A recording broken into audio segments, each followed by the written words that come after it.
My name is Melanie Irwin. 6 months ago, I walked away from a career that defined me for 2 decades. My sister called it career suicide. My former colleagues whispered about burnout. But when your mother is given 3 months to live, job titles suddenly seem very small. What I didn't expect was how my own sister would use my sacrifice to humiliate me in front of 200 wedding guests, including my son's CEO. What she didn't know was that her boss and mine were the same person, and he'd been trying to hire me back for months. The moment she called me an unemployed loser into that microphone, thinking she was impressing the most powerful man in the room, she had no idea she was actually talking to someone who knew exactly who I was and what I was worth.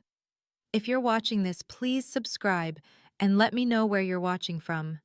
Because what happened next didn't just change my career. It changed everything I thought I knew about family, success, and the price of keeping quiet. Let me take you back to where it all started. 6 months before Jake's wedding, I sat in the corner office I'd occupied for 5 years, staring at my resignation letter. Outside, Manhattan stretched endlessly, a view I'd earned through 60-hour weeks and missed family dinners. My assistant knocked. Another crisis with the Samsung campaign. Any other day, I would have jumped into action. But that morning, I'd gotten the call that changed everything. Stage 4, the oncologist had said about my mother's diagnosis. We're looking at months, not years.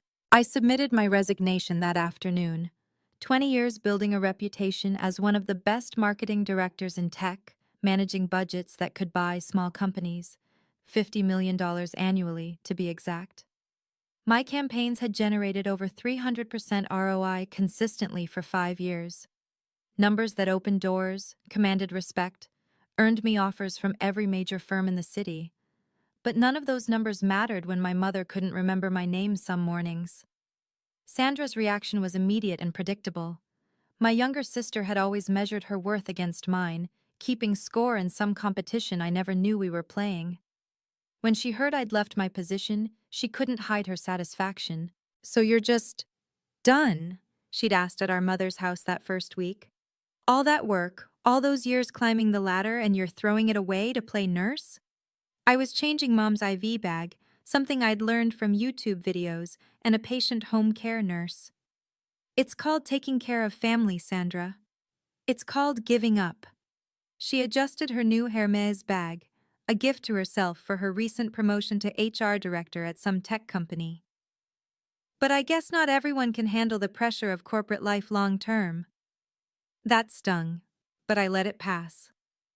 Sandra visited maybe once a week, usually during her lunch break, staying just long enough to take a selfie with Mom for her Instagram stories. Family first, she'd caption them, before rushing back to her important meetings. The whispers started soon after. Former colleagues would text, asking if I was okay, their concern thinly veiling their curiosity about my apparent breakdown. LinkedIn connections wondered why I'd gone dark. Industry friends stopped inviting me to events, as if career suicide might be contagious. But every night, when Mom squeezed my hand and whispered, "Thank you for being here," I knew I'd made the right choice, even if it meant becoming invisible in the world I'd once conquered. Sandra's campaign to diminish me intensified as Jake's wedding approached. Every family gathering became an opportunity for her to highlight my new unemployed status while polishing her own achievements. "Melanie's taking a little break from the real world," she'd tell our cousins at Easter dinner, patting my shoulder condescendingly.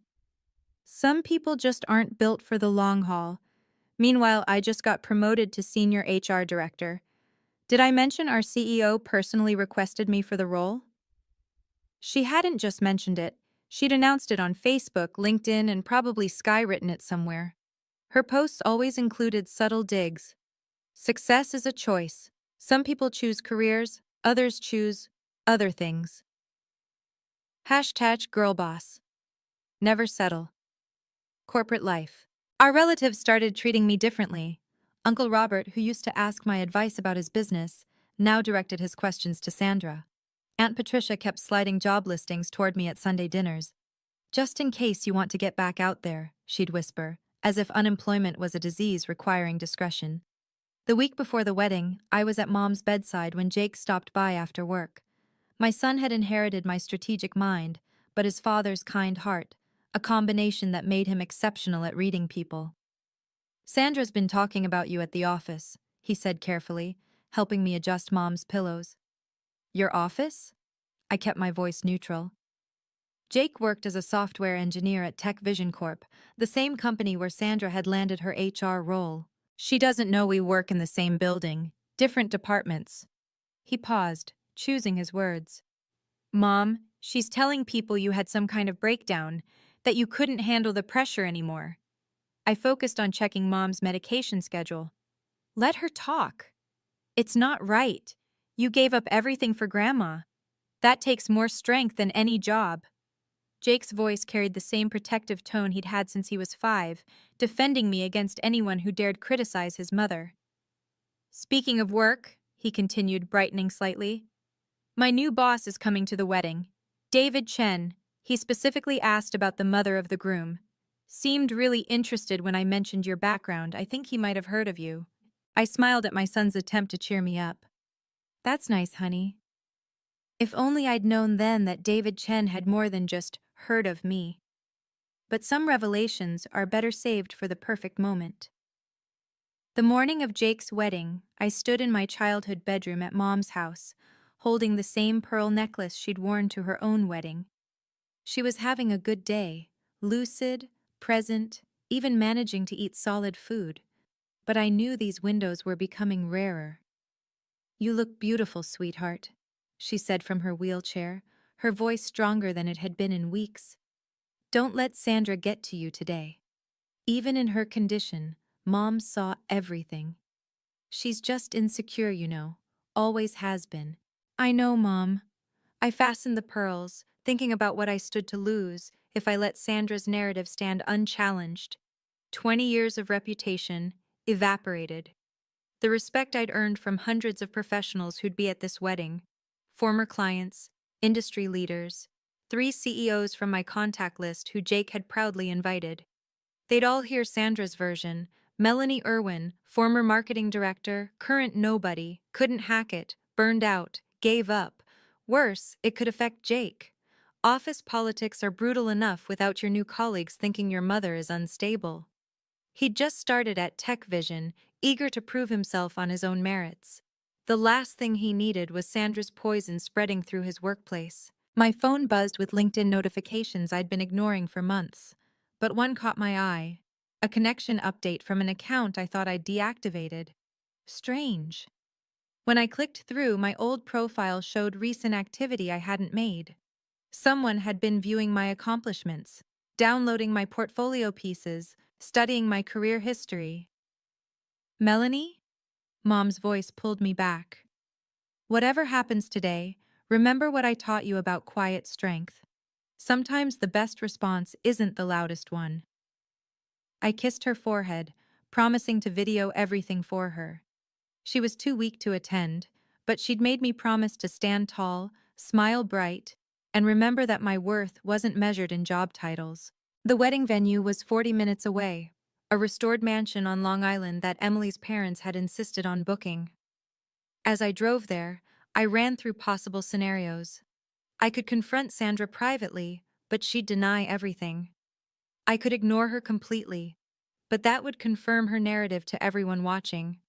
Or I could wait for the right moment to set the record straight. I didn't yet know that moment would choose itself, with 200 witnesses and a microphone that would change everything. The cocktail hour was in full swing when I noticed him. David Chen stood near the bar, surveying the crowd with the same analytical gaze I remembered from our video conferences 5 years ago. Back then, he'd been VP of operations at a startup, desperately needing someone to salvage their marketing disaster.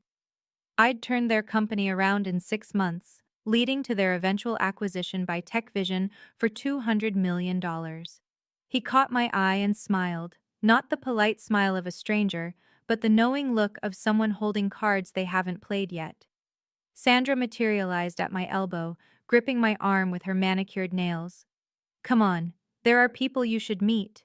Jake's colleagues are dying to meet his family." She steered me toward a group of young professionals, all holding drinks and making wedding small talk. I recognized the hungry look in their eyes, ambitious 20-somethings sizing up everyone's potential value to their careers. "Everyone, this is Jake's mother," Sandra announced, her voice carrying that false sweetness she'd perfected. "Melanie used to be in marketing, but she's taking time off now." "Oh, what company?" asked a young woman with a Tech Vision badge clipped to her purse. Before I could answer, Sandra jumped in. "She's between opportunities. You know how it is. Sometimes people just need to step back when things get too intense. Not everyone can maintain that corporate pace forever." I kept my expression neutral, but noticed David Chen had moved closer, now within earshot. He was pretending to study a wedding photo display, but I caught him glancing our way. That's when my phone vibrated. A LinkedIn message from an unnamed sender. "Check your email, DC." My heart skipped. The email was from last week, a formal offer letter from Tech Vision, Senior Vice President of Marketing Strategy, $300K base salary, plus bonuses. I'd turned it down without hesitation, explaining my family situation. David's response had been gracious but persistent. "The offer stands whenever you're ready." "Melanie?" Sandra's sharp voice cut through my thoughts. "Jennifer asked what you're doing these days." I looked at the group of eager faces, then at David Chen, who had moved even closer. The pieces were falling into place, but the board wasn't set yet. "I'm in transition," I said simply, focusing on what matters most. Sandra's laugh tinkled like breaking glass. "That's a nice way of saying unemployed." That's when I realized Sandra had no idea her CEO was standing 10 feet away. If you've ever been underestimated by family members who should support you, hit that like button. And tell me in the comments, have you ever had to choose between career and family? What did you choose? I chose my mother, and I'd do it again in a heartbeat. But what happened next at that cocktail hour made me realize that sometimes you don't have to choose at all. Don't forget to subscribe and ring the bell so you don't miss what happens next. Because trust me, the wedding reception is about to get very interesting. The group around us had grown larger, drawn by Sandra's increasingly loud voice. She was in her element now, performing for an audience she thought she controlled. "This is my sister," she said to each newcomer, her hand possessively on my shoulder. "She used to work in marketing. Used to be quite successful, actually. But you know how it is. Some people peak early." Jake appeared at the edge of the crowd, Emily in her stunning wedding dress beside him. His jaw was clenched, eyes flashing with anger. Emily placed a gentle hand on his arm, whispering something that made him pause. "What kind of marketing?" asked an older gentleman I recognized as a Fortune 500 executive. "Oh, the usual," Sandra answered before I could speak. "Nothing too impressive. She managed some campaigns, pushed some papers. Now she's, what do you call it, Mel? Exploring options?" She laughed, that tinkling sound that made my skin crawl. "That's corporate speak for unemployed." "Actually," I started, but Sandra cut me off. "The important thing is she's here for family now, even if it means giving up everything she worked for. Some people just aren't built for long-term success. But hey, someone has to be the cautionary tale, right?" The crowd shifted uncomfortably. A few people excused themselves, but others leaned in, sensing drama. I noticed one young man recording on his phone, probably for social media. Perfect. David Chen had moved into my direct line of sight now, standing just behind Sandra. She still hadn't noticed him, too caught up in her performance. "I mean, I've been promoted 3 times in 2 years," Sandra continued, adjusting her designer dress. "Just last month, our CEO personally selected me for a special project. David Chen himself said I represent the future of Tech Vision's leadership." I almost laughed. Behind her, David's eyebrows rose slightly. "But not everyone can handle that pressure," Sandra said, patting my arm condescendingly. "When Melanie resigned for personal reasons, I knew she'd never work again. Who's going to hire someone who abandoned a 20-year career? It's career suicide." "Sandra, Jake's voice cut through, sharp with warning. What? I'm just being honest. Your mom knows I love her, but facts are facts. She's unemployable now. That's when I saw David Chen pull out his phone, typing something quickly. A moment later, Sandra's phone buzzed. She ignored it, too busy enjoying her moment in the spotlight. The universe was aligning perfectly. You know what the saddest part is? Sandra's voice had taken on a philosophical tone, as if she were delivering a TED Talk on failure. She threw away a $50 million budget for what? To play nurse? Any homemade could do what she's doing, but only Melanie could have done what she was doing in marketing. What a waste. The crowd had grown to about 30 people now, including several of Jake's colleagues from TechVision. They looked uncomfortable but fascinated, like drivers passing a car accident. That's enough, Aunt Sandra. Jake stepped forward, his voice firm. Oh, honey, I'm just trying to help your mom face reality. She needs to hear this. Denial isn't healthy. Sandra turned back to me, her eyes glittering with barely concealed triumph. Tell them, Mel. Tell them how you haven't even updated your LinkedIn in 6 months, how you don't return recruiters' calls, how you've completely given up. My phone buzzed. Another message from DC. Want me to handle this, or would you prefer to? I typed back quickly. Let her finish digging. The truth is, Sandra announced, gesturing dramatically, my sister is a cautionary tale about women who can't maintain work-life balance. She cracked under pressure, pure and simple. And now, at her own son's wedding, she's just another unemployed, middle-aged woman trying to seem relevant. That's when David Chen started walking over. Sandra, still oblivious, continued. Unlike some people, I've never let family obligations interfere with my career. That's why David Chen, our CEO, personally mentors me. He says I remind him of himself at my age, focused, driven, not distracted by taking care of dying parents. David's voice was calm, conversational. Sandra spun around, her face cycling through expressions. Surprise, delight, then confusion, as she realized he'd heard everything. Mr. Chen, I didn't know you were here. This is perfect. I was just telling everyone about you. This is my sister, the one I mentioned, the unemployed one. David's smile didn't reach his eyes. Yes, I heard your introduction. Very thorough. Sandra beamed, missing the danger in his tone. I know you value honesty and transparency. I thought everyone should know the real situation, not some sugar-coated version. Oh, I absolutely value honesty, David said, pulling out his phone again. In fact, I think this is the perfect time for some transparency.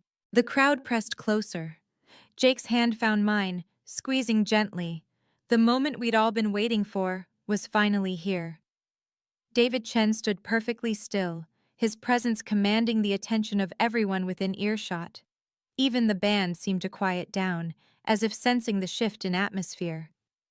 Before we continue, he said, his voice carrying the authority of someone used to boardrooms and billion-dollar decisions, I should mention that I've been trying to reach Melanie for weeks. Sandra's smile flickered. Reach her? Why would you?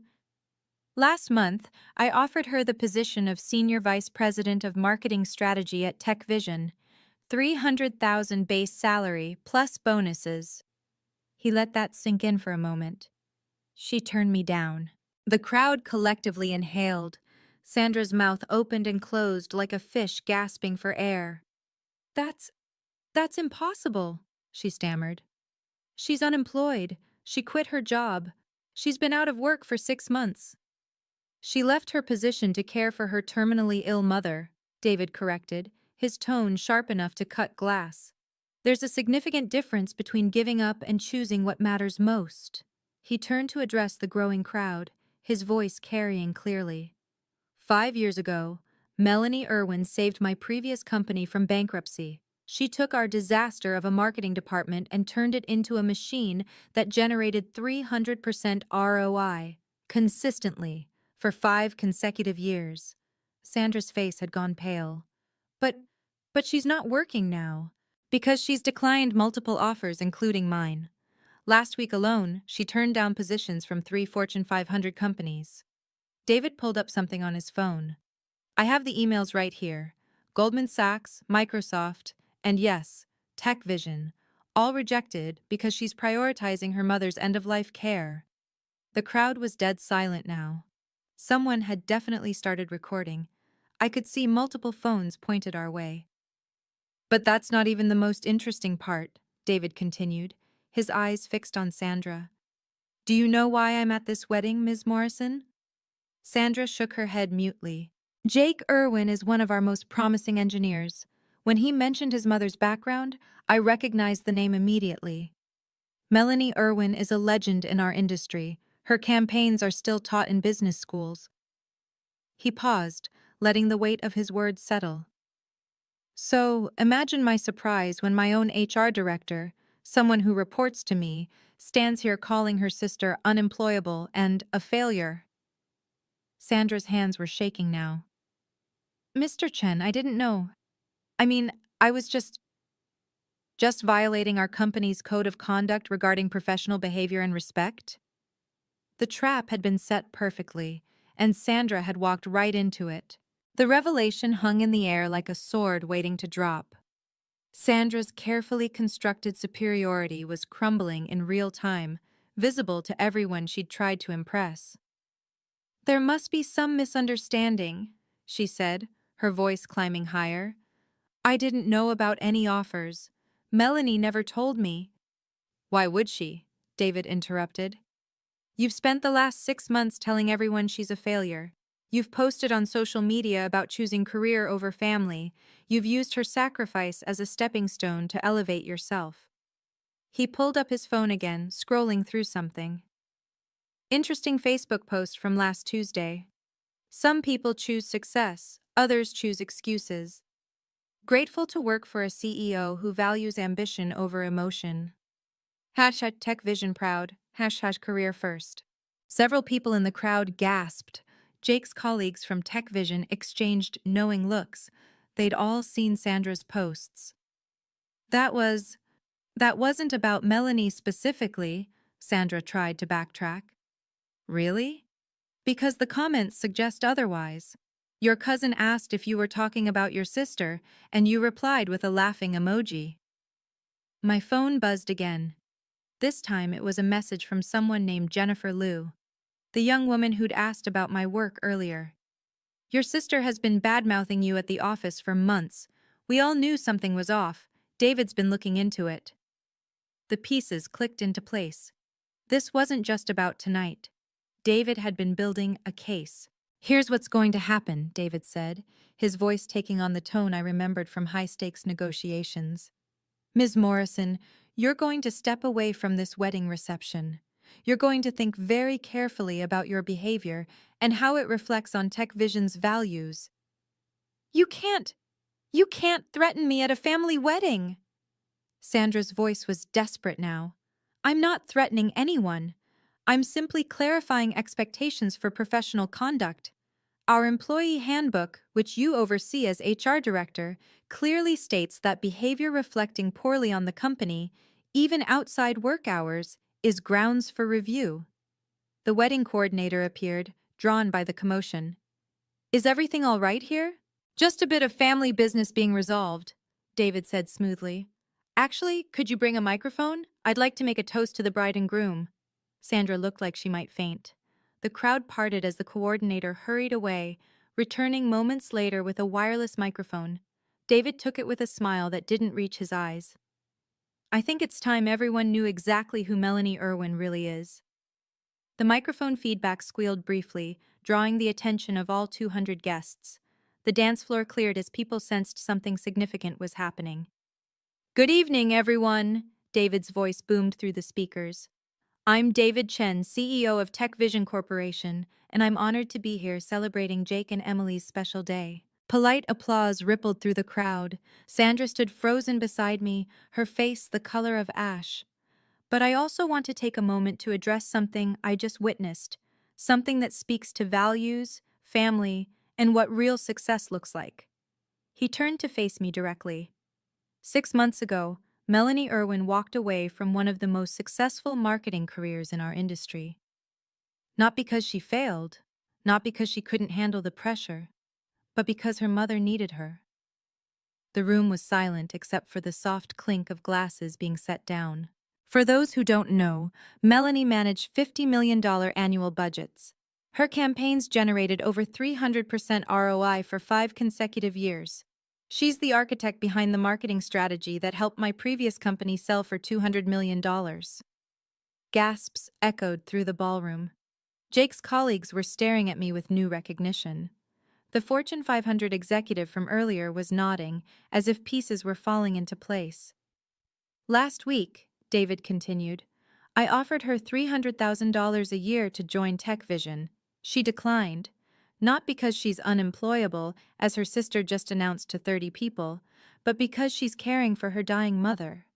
Sandra made a sound like a wounded animal. Please, Mr. Chen. He held up his hand, silencing her. Ms. Morrison, you've spent the evening telling everyone your sister is, and I quote, an unemployed loser who couldn't handle corporate life. You said she's a cautionary tale and career suicide. The crowd collectively turned to stare at Sandra. Someone in the back whispered, She said that about her own sister? You did this while representing yourself as a leader at TechVision. You invoked my name, claiming I mentor you personally, which for the record, I do not. Emily's parents looked horrified. Jake's groomsmen were recording everything. The wedding photographer had even started taking pictures of the scene. So let me be crystal clear, David said, his voice carrying the weight of final judgment. Melanie Irwin is not unemployed. She's not a failure. She's a woman who chose love over money, family over fame, and that makes her worth more than any title or salary could measure. But he wasn't done yet. However, David continued, the microphone picking up every word with crystal clarity, Sandra Morrison, you've demonstrated values completely antithetical to what TechVision stands for.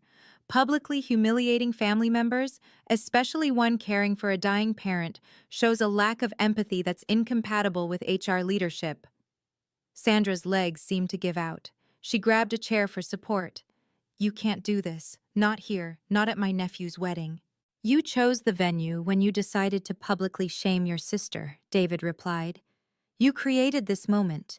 I'm simply providing accurate information. He turned back to the crowd. Melanie Irwin represents the best of corporate leadership, someone who knows that true success isn't measured only in dollars and titles, but in the lives we touch and the choices we make when no one's watching. Mr. Chen, please, Sandra's voice cracked. I didn't mean. You meant every word. You've been spreading this narrative for months, according to multiple TechVision employees. You've created a hostile environment for anyone who might need family leave. You've demonstrated that you view caregiving as weakness. He pulled out his phone one more time. I have here a termination letter, effective immediately. Security will escort you to clean out your desk on Monday. The crowd erupted in whispers. Sandra's face crumpled, tears streaming down her cheeks. But they weren't tears of remorse. They were tears of humiliation, of being caught, of losing the status she'd lorded over everyone. This is illegal, she shrieked. You can't fire me for personal conversations. I'm firing you for violating TechVision's code of conduct, creating a hostile work environment, and misrepresenting your relationship with executive leadership. The fact that you did it while humiliating someone I've been trying to recruit for months is just particularly poor judgment. Jake stepped forward, his voice calm but firm. Aunt Sandra, I think you should leave. You set this up! Sandra pointed at me, her voice hysterical. You planned this! You knew he'd be here! I finally spoke, my voice carrying the same calm authority I'd used in 1,000 boardrooms. I didn't plan anything, Sandra. I didn't need to. You wrote this ending yourself, one cruel word at a time. David handed the microphone back to the wedding coordinator. Now, I believe we have a celebration to return to. But first, he turned to me with a genuine smile. Melanie, that offer still stands, though I have a feeling you might have something even better in mind. He was right. I did. Can you believe Sandra would do this at her nephew's wedding? If you're still watching, you're about to witness one of the most satisfying professional comebacks ever. Before we continue, quick question. What would you do in this situation? Would you take the job offer or would you do what I did? Let me know in the comments. And if you want to see more stories about professional karma and standing up to family bullies, make sure you're subscribed. The next part is where things get really interesting. The silence that followed David's offer was deafening. 200 guests held their breath, waiting to see what would happen next. Sandra stood frozen, mascara running down her cheeks, her designer dress now seeming like a costume that no longer fit. "Before you go, Sandra," David said, his tone professional but final, "please hand over your company phone and laptop to Jake. He'll ensure their return to IT on Monday." "This is a nightmare," Sandra whispered, but she reached into her purse with shaking hands, pulling out the latest iPhone with the Tech Vision case. Jake took it without a word. Security from the venue, two discreet men in suits, had appeared at the ballroom entrance. They didn't approach, but their presence was clear. Sandra saw them, and her shoulders collapsed. 20 years, she said to me, her voice broken. 20 years I've lived in your shadow. Even when you quit, even when you had nothing, everyone still talked about the great Melanie Irwin. That was your issue to work through, I replied quietly. Not mine to fix by failing. David cleared his throat, commanding attention once more. Now let me properly introduce someone. Melanie Irwin isn't just a marketing legend. She's the person who saved my company when everyone else said it was impossible. She took a startup hemorrhaging money and turned it into an acquisition target worth $200 million. The Fortune 500 executive from earlier stepped forward. Melanie? Melanie Irwin from the Samsung partnership? My God, I've been trying to poach you for years. Suddenly, the dam broke. People surged forward, not toward Sandra, who was being quietly escorted out by security, but toward me. Business cards appeared from every direction. Job offers were being shouted over each other. I need someone to head our global marketing division. We're launching in Asia and need strategic leadership. Name your price, seriously, whatever you want. David raised his hand, and the crowd quieted. As I said, I've already made Ms. Irwin an offer. 300,000 base, plus bonuses, full benefits, and unlimited family leave to care for her mother. I'll double it, someone called out. Triple, another voice added. Jake was beaming, Emily clutching his arm with tears in her eyes. Happy tears. This was their wedding, but they seemed thrilled to share this moment of vindication. David turned to me with a knowing smile. Though something tells me you have bigger plans than working for any of us. He was right. I pulled out my own phone, opening an email I'd drafted that morning. Actually, Mr. Chen, I've been thinking, after 20 years of building other people's companies, maybe it's time I built my own. The crowd leaned in, hungry for what came next. I'm launching Irwin's Strategic Consulting next month. Boutique firm, selective clientele, focused on companies that value both performance and people. David's smile widened into something genuine, the first real warmth I'd seen from him all evening. A consulting firm. Of course, that's exactly what you'd do. And I assume, he continued, loud enough for everyone to hear, you'll need anchor clients to launch, companies with substantial budgets who trust your expertise. I met his gaze steadily. I'm being selective. I only work with organizations that align with my values. Companies that understand success isn't just about the bottom line. Then TechVision would like to be your first client, David announced. $2 million initial contract renewable annually. We need someone to overhaul our entire marketing strategy, especially our corporate culture messaging. The crowd gasped. Someone dropped a champagne glass. Especially, David added with pointed emphasis, our HR and internal communications. Seems we have some toxic culture issues to address. The irony wasn't lost on anyone. Sandra's position, her entire department, would now be restructured by the sister she'd called unemployable. That's generous, I said carefully. But I have conditions. David laughed. Actually laughed. Of course you do. First, I work remotely. My mother needs me, and that's non-negotiable. Second, I choose my team. No corporate interference. Third, I wanted in writing that family caregiving is never counted against any employee's performance or advancement. Done, done, and done. David pulled out his phone. I'll have legal draft it tonight. The Fortune 500 executive stepped forward. If you're taking clients, Morrison Industries wants in. 3 million, same terms. Jacobson Tech, 2.5 million, another voice called. Wellington Partners, $4 million contract. Within 5 minutes, I had $12 million in verbal commitments. My phone was recording everything: names, companies, amounts, from unemployed to 8-figure business owner in the span of a wedding toast. Jake broke from the crowd and wrapped me in a hug. Mom, this is incredible. This is your day, sweetheart, I whispered. I'm sorry it got hijacked. Emily joined our embrace. Are you kidding? Our wedding just became legendary. People will talk about this for decades. She was right. The photographer was capturing everything. The videographer had abandoned the dance floor to document this moment. Tomorrow, the business world would be buzzing with the story of the woman who turned public humiliation into a multi-million-dollar launch. One more thing, David said, raising a fresh champagne glass someone had handed him. A proper toast. To Jake and Emily. May your marriage be as strong as your mother's character.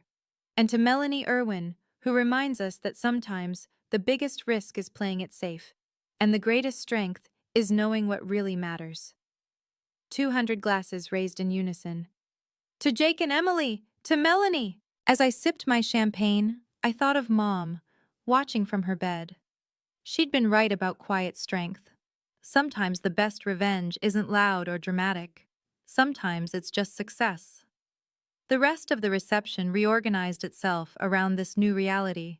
Sandra's empty seat at the family table became a silent testament to consequences. The wedding coordinator, a consummate professional, had quietly removed her place setting and adjusted the seating as if nothing had happened. But something had happened. Something seismic. Within an hour, I'd signed 3 contracts on napkins, legally binding according to the corporate lawyer who happened to be Emily's uncle. David had his assistant, who lived nearby, drive over with official TechVision letterhead. By the time the cake was cut, Irwin Strategic Consulting had its first 3 clients and $6 million in guaranteed revenue. Mrs. Irwin, a young woman approached hesitantly. It was Jennifer Liu from earlier. I'm so sorry about before. When your sister was talking, we should have said something. You didn't know, I replied graciously. But we suspected. She's been toxic at work for months, always putting people down, especially working mothers. She wrote up one woman for leaving early to pick up a sick child, even though the woman had worked through lunch. Another TechVision employee joined us. She denied my father's bereavement leave when my grandmother died, said it wasn't immediate family according to policy. But she took a week off for her dog's surgery, someone else added. The pattern was clear. Sandra had wielded her small power like a weapon, hurting anyone who reminded her of her own insecurities. That ends now, David said, rejoining our group. Part of your consulting contract, Melanie, will be reviewing and revising our entire HR policy, making it more human. I nodded, already mentally drafting changes. Family first can't just be a slogan, it has to be policy. Speaking of family, Jake appeared with his phone. Grandma's on FaceTime. She wants to see you. I took the phone, seeing Mom's tired but smiling face. Hi, sweetheart. I've been watching through the live stream. I'm so proud of you. Mom, No tears, she said firmly. This is a celebration. You stood up for yourself without stepping on anyone. That's the daughter I raised. Around me, the wedding continued. The band played, people danced, Jake and Emily glowed with happiness. But in our corner, a new chapter was being written. Business cards piled up on my table. LinkedIn notifications exploded on my phone. By midnight, Irwin Strategic was trending in business Twitter circles. You know Sandra will try to spin this, David warned quietly. She'll claim wrongful termination, discrimination, something. Let her try, I said. 200 witnesses, plus video evidence of her behavior. Besides, I don't plan to mention her again. She's written herself out of my story. And I meant it. Sandra had chosen her path. Now I was choosing mine. As the evening wound down, I found myself at the head table, signing contracts between wedding toasts. Emily's father, the corporate lawyer, had pulled up standard consulting agreements on his tablet, modifying them in real time. I need 3 client references, I told David as he prepared to sign the TechVision contract. He laughed. You're negotiating against yourself. We came to you, remember? Standards don't change based on circumstances, I replied. If I'm going to do this, I'm doing it right. David provided the references immediately. 3 CEOs who'd worked with TechVision and would vouch for their professionalism. Within minutes, I had glowing texts from all 3. One more thing, I added. Working hours. I'm available Monday through Friday, 9 to 3. Evening calls by appointment only, scheduled 48 hours in advance. Weekends are for my mother, no exceptions. That's only 30 hours a week, someone pointed out.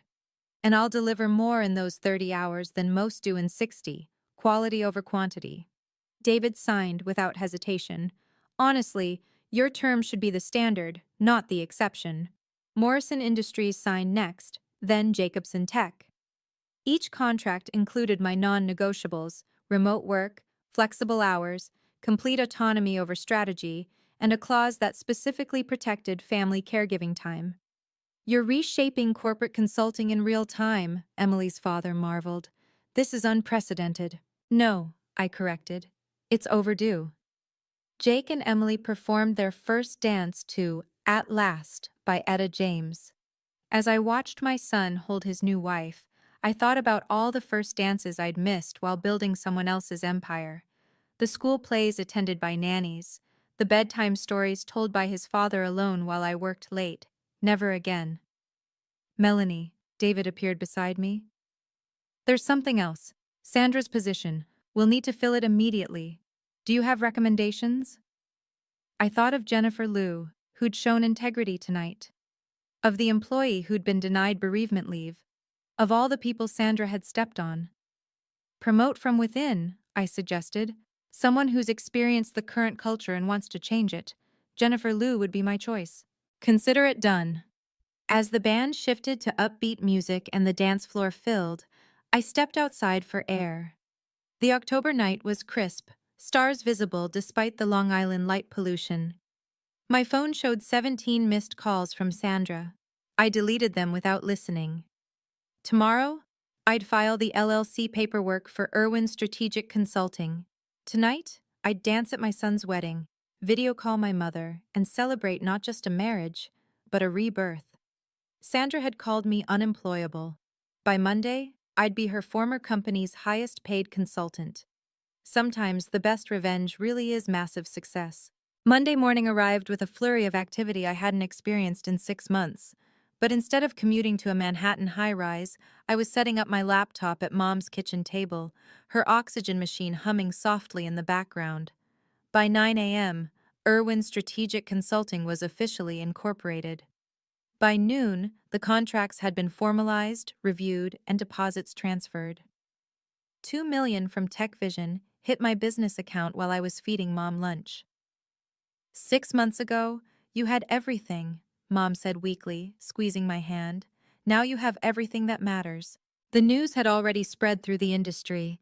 My LinkedIn exploded with connection requests, congratulations, and inquiries about availability.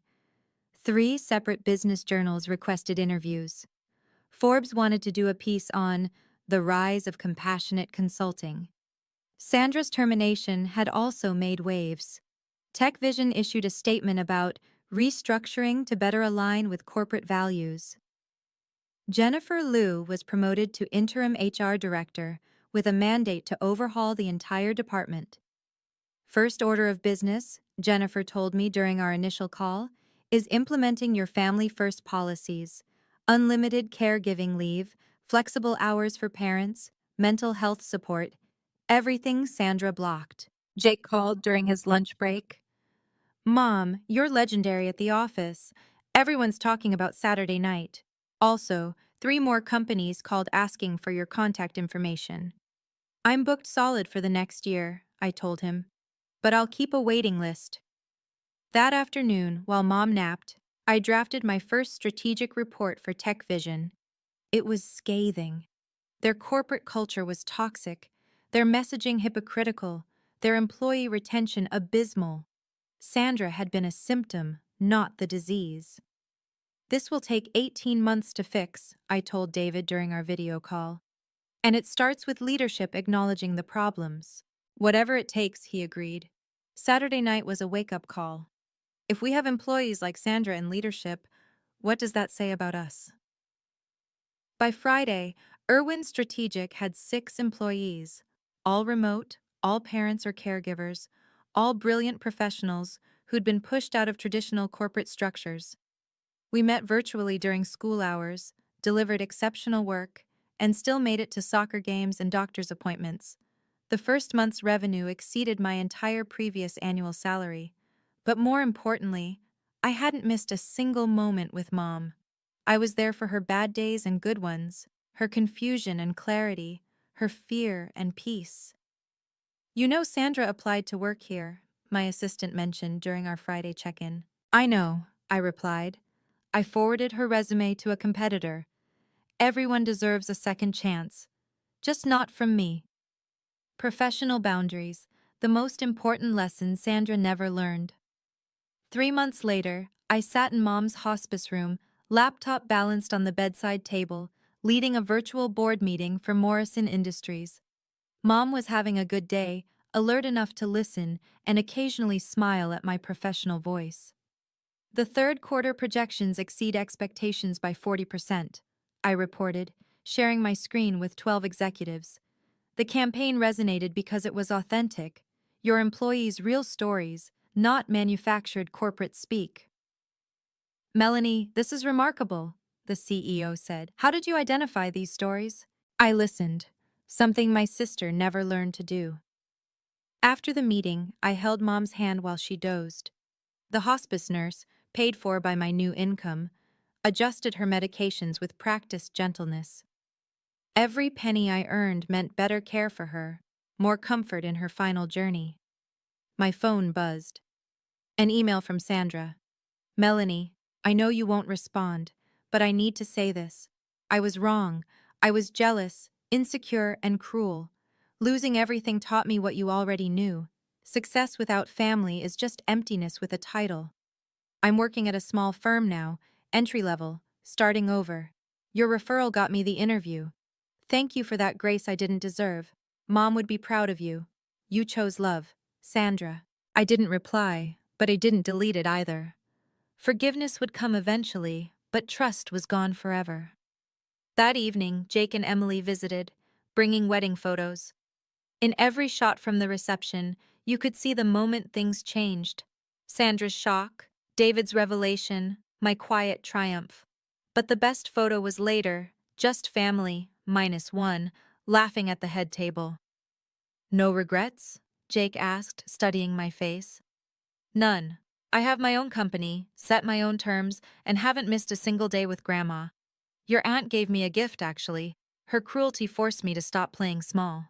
2 weeks later, Mom passed peacefully, holding my hand. I was there because I could be. Because I'd chosen to be. Because no contract, no meeting, no amount of money was worth missing that moment. At her funeral, Sandra sat in the back row. We made eye contact once. I nodded. Acknowledgement, not forgiveness. She'd lost the right to grieve with family when she'd tried to destroy it. But I had work to do. Mom's medical bills were covered. Jake's student loans were paid off. Emily's parents' struggling business got a silent investor. Success wasn't just the best revenge. It was the best way to honor Mom's sacrifice in raising us, even the one who'd lost her way. 1 year after the wedding, Irwin Strategic Consulting occupied 3 floors of a Manhattan building, not that I ever went there. My team of 42 remote professionals ran operations while I worked from my new home office, a sun-filled space overlooking the garden Mom never got to see me plant. The company was valued at $30 million. We had a waiting list of clients stretching 2 years out. Harvard Business School had made our founding a case study in disrupting traditional consulting through values-based leadership. But the real success was smaller, quieter. It was Jennifer Liu calling to say TechVision's employee satisfaction had jumped 60% after implementing our recommendations. It was the 3 single mothers I'd hired who could now afford quality childcare while working flexible hours. It was Jake telling me he was proud to share my last name. "We have a situation," my COO mentioned during our Monday video call. "Sandra Morrison has been promoted to VP at her new company. They want to hire us." I sat back, considering. Sandra had rebuilt her career through genuine hard work, no shortcuts, no manipulation. She'd even started a blog about redemption and second chances that had gained a modest following. She never mentioned me by name, only referring to the sister who taught me my greatest lesson. "Take the meeting," I decided, "but I won't lead the account." The meeting happened without me, but I watched the recording later. Sandra presented professionally, competently, without a trace of her old arrogance. When asked about her experience with corporate culture transformation, she said simply, "I learned the hard way that toxic leadership destroys more than just careers. It destroys families." We took the account, not for Sandra, but for the employees who deserved better. The contract included our standard family-first policies, which Sandra championed enthusiastically. Ironic, but growth often is. 6 months later, at Jake and Emily's pregnancy announcement dinner, Sandra was notably absent from the family celebration. She'd sent a gift and a note. "Congratulations, I'm respecting the boundaries I should have honored from the beginning. Love always, S." It was the first thing she'd done right in years. "Do you miss her?" Jake asked, noticing me looking at the card. "I miss who she could have been," I admitted, "but I don't miss who she was." That night, I drafted an email I'd never send. "Sandra, your public humiliation gave me the push I needed to stop playing by rules that were never written for women like us. Women who choose family, who refuse to apologize for having priorities beyond profit. You thought you were exposing my weakness. Instead, you revealed my strength. Every cruel word became fuel. Every insult became inspiration. I have everything now.